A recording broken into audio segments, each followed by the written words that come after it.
Bumalik na naman ako sa dati kong routine, gumising ng maagang maaga. Kasi padami na ng padami ang bilang ng biker sa Grab.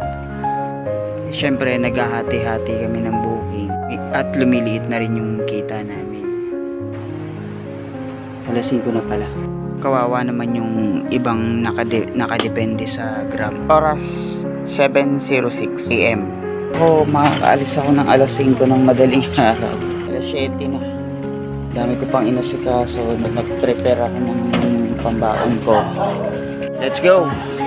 Yung pinagkakakitaan lang sa Grab. Ako kasi kahit papano madidiskartehan pa ako. Kahit papano gumaganda na yung kondisyon ng bike.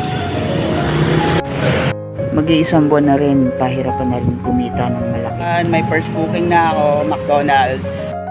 Ang diskarte ko naman para kumita ng malaki, talagang gigising ako ng napakaaga. On the board, kasi ngayon ay maka 25 bookings or kahit 20 booking, pwede na yun sa akin.